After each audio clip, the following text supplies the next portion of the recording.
Hey, it's Two-Siders. The Jurassic World Evolution 3 gameplay trailer just dropped not 3 hours ago, so I'm here to give you an analysis of the trailer, and I will also share with you information that is not currently in the trailer, but we know is a gameplay feature coming in the next game. I will also share with you my personal opinion, and in case you didn't know, I make park builder content, including for Jurassic World Evolution 2, so check out my channel, like the video if you enjoyed, subscribe for more, and comment below the gameplay feature that you want to see the most in this upcoming game. So I will let the trailer roll for a little bit, and I will explain what the new features are. The most advertised feature is, of course, baby dinosaurs. This is something that we've been asking for a very long time. I don't really know if DIN was in the previous movies. It might be a Jurassic World rebirth and the new movie kind of thing, but this is the new organization that you are working for. Dinosaur Integration Network, or DIN for short. For a couple of days since the leaks, we didn't know if marine reptiles were coming back at all. They are, as you can see. Unfortunately, though, lagoons are also coming back. I have a really negative theory regarding the marine reptiles, and it's the fact that we are still probably cannot place them in deep water. So as you will see in the trailer, one of the new features is the new terrain tools. You can actually create deep water, which dinosaurs like the Spinosaurus at the end can swim through. I really don't think marine reptiles are able to swim through these, because they would have showed it in the trailer. Though I hope I'm wrong. Aviary is coming back, of course. Sustainable breeding programs. And as you can see, here's the lagoon. The first shot of the lagoons are coming back. To a global clientele of demanding. One of the most important screenshots in the trailer. What's really interesting is that you can probably, I don't know if this is part of the map, but these buildings are really close to the edge of the map. So hopefully they sorted out. One of the most annoying things in the previous games was that, these, terrain constraints, if you remember, you cannot place buildings too close to the edge of the map. These are pretty close. Another thing that I noticed is this rock formation.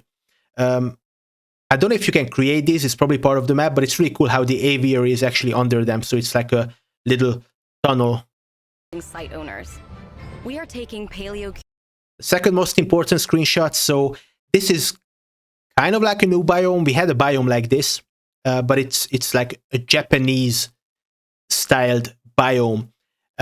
Preparing for this video, I actually realized that most of the biomes we already had in Jurassic World Evolution 2. So we had the desert, tropical, snow, just regular temperate forest, but they weren't super exciting, right? They were kind of similar to each other, and one of the biggest gripes we had was that you couldn't use a different terrain paint styles, like different sands on different biomes. Like, of course, it doesn't make sense to put snow down in a desert, but hopefully you are able to do that here. There's gonna be a scene in the trailer, which is a good sign for that. But let's carry on. Into exciting new territory.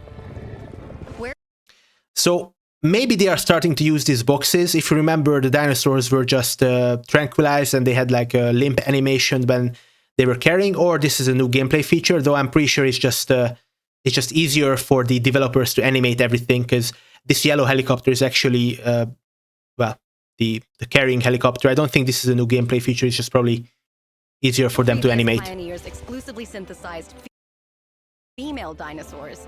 We are also...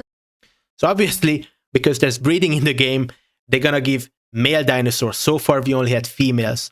A lot of people are praising the developers for including sexual dimorphism. So for instance, as you can see, this is a female Triceratops. So creating male. This is a male Triceratops, and it looks a little bit different.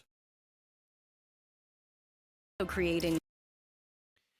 They cheated a little bit, though I don't mind. Like, this looks awesome already, and I wonder how different the other males look. Basically, the frill and the horns of the Triceratops is just bigger. So creating male. Maybe even the middle horn. Another thing, we've only been asking for this for like 7 years, dude. Literally like 4 days ago, I was complaining about this on the forums. Finally, you are able to see the different skin colors of your dinosaur inside the stupid hatchery, so you don't have to, exit out into the main menu, go into the species viewer, favorite your skin, and then go back. And then you realize, oh, I haven't even unlocked those skins that I selected. Also, you don't have to look up Steam guides to see the skins. You are finally able to see that, okay, Salar del Huasco and Rana, this is how my Triceratops is going to look like. Only took 7 years. Here, small thing, but maybe you are able to create swamps now.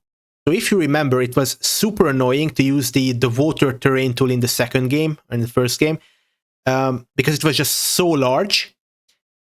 You had to kind of like put a little water down and put a little like earth down to create these little swampy areas. So hopefully we get an actual like swamp brush tool. Animals aren't assets. And here are the nests. So a little bit disappointed, not too much, is you select nests, small, medium, and large nests, kind of like you select decorations, and you place it down. And interestingly enough, it automatically selects the species that is probably the closest to the nest. In this case, Triceratops. Assets to us, but the beginning. So most likely, if you're male and female Triceratops, it seems like there's only per nest, there's only one mother and one father, so you can't have like one male Triceratops with like a brood or a harem of females, unfortunately. But if they're happy enough, they start producing, eggs.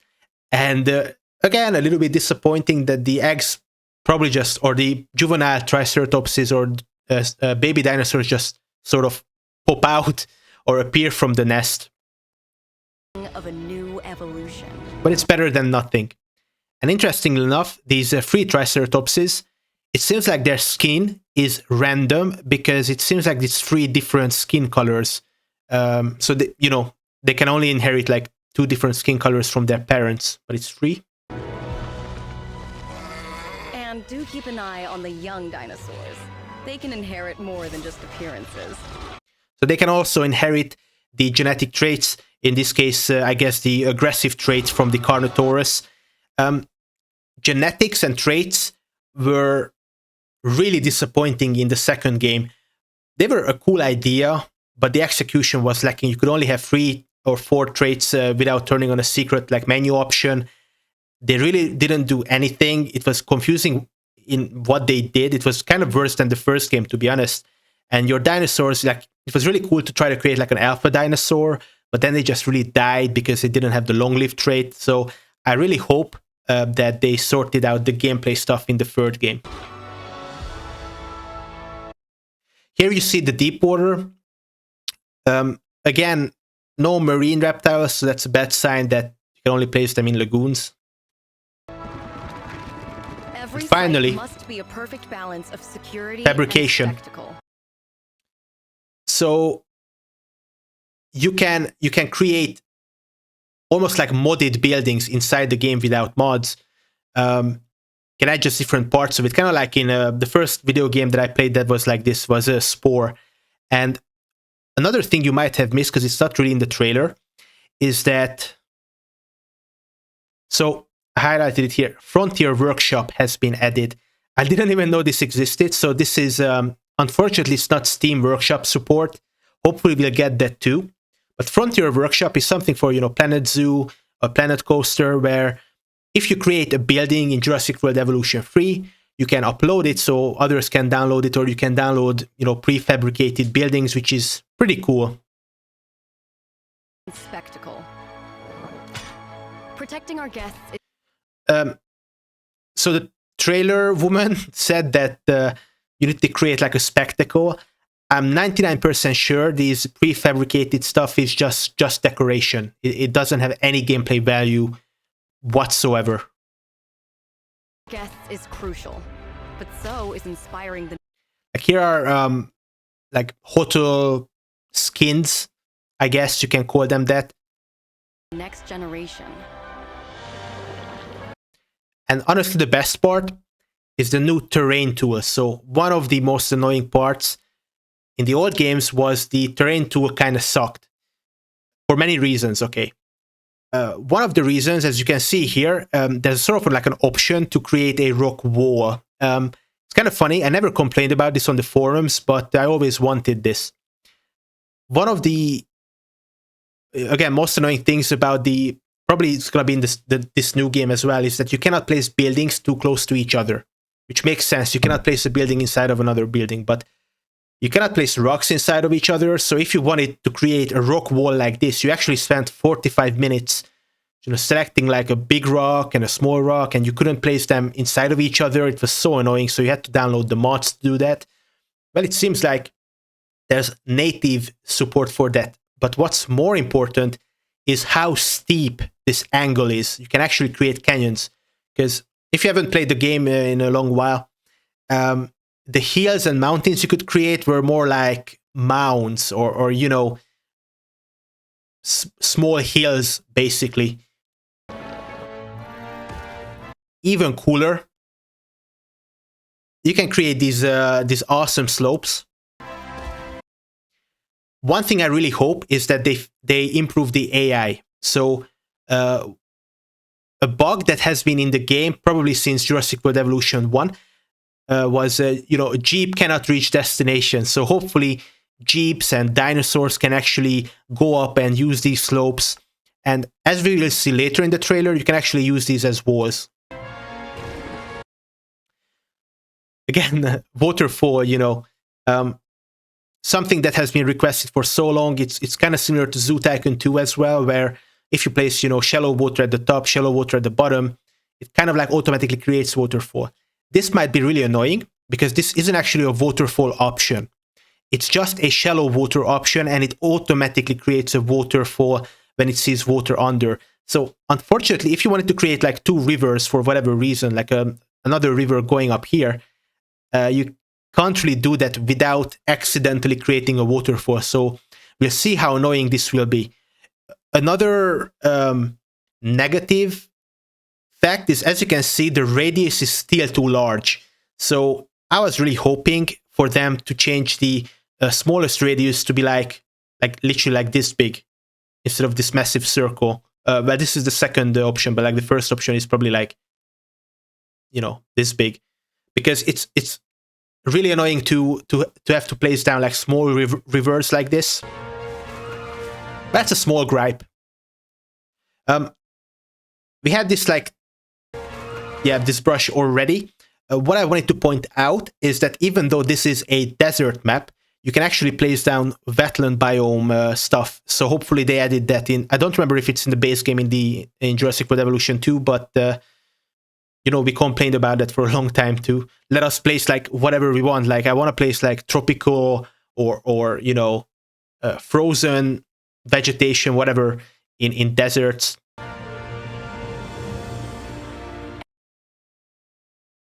We had leaked screenshots and we thought these were real dinosaurs, funnily enough. As with any project of this scale. Another important screenshot. So, new thing. It's quite easy to miss this, but again, this is a rock wall. This is a really steep rock wall over here as well. And it's just so beautiful how you can create this natural looking rock wall, and then, the fence to fence of the dinosaurs. Like these are real exhibits. A log viewing gallery coming back. Here's probably the big nest for the brachiosauruses. But I'm really chuffed. This is one of the things I want to try out the most, because I've always wanted to create these, and you cannot create them in the second game because, again, the hills are not steep enough. And even if you place down rocks, it didn't look like a rock wall. This is an actual rock wall. Not everything will go according to plan. As the park manager... So another thing is that in the earlier games, you use the actual jeeps to repair stuff. Well, now you have these small maintenance teams. Another annoying thing in the earlier games was that, unless you played in creative mode, in which you don't care, but I played in like the actual gameplay version.